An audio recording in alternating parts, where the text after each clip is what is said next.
Hello, fellow Americans. This is Jim Steffler coming to you from Class 111 in Clintondale Middle School, and I'm here to talk about the Chapter 6 test. We started the Chapter 6 with these words. The gentleman may cry, peace, peace, but there is no peace. The war has actually begun. The next gale that sweeps from the north will bring to our ears the clash of resounding arms. So what is it the gentlemen wish? Is life so dear and peace so sweet that it be purchased at the price of chains and slavery? Forbid it, Almighty God.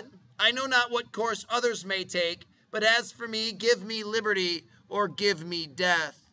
These are the words of Patrick Henry, and these were the sentiments of many of the colonists, but not all the colonists, during the time before the Declaration of Independence. The country was going through a lot of turmoil at this time, and they were raising an army. John Adams from Massachusetts thought that the best person to lead the army would be a person from Virginia, so he nominated George Washington to be the leader of the army.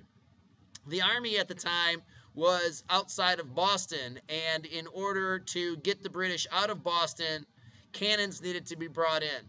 The cannons were brought by Henry Knox from Fort Ticonderoga.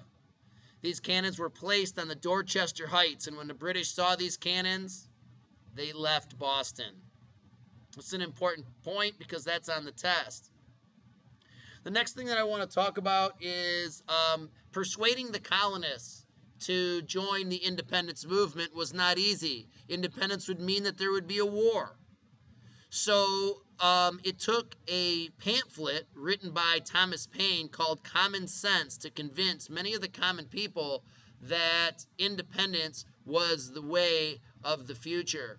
So Common Sense really helped persuade many colonists that independence was coming and that they should embrace it. Some colonists, however, decided that they wanted peace with the king. So many colonists signed on to the Olive Branch Petition, which was meant to make peace with the king. However, the king rejected the Olive Branch Petition, and independence soon followed. The Declaration of Independence, as you know, was written by Thomas Jefferson in the year 1776 in Philadelphia. That's why the basketball team is called the Philadelphia 76ers.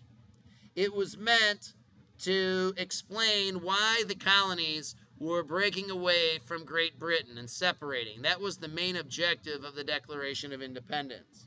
It stated in the Declaration of Independence, it stated that we hold these truths to be self-evident, that all men are created equal, that they are endowed by their Creator with certain unalienable rights, that among these are life, liberty, and the pursuit of happiness.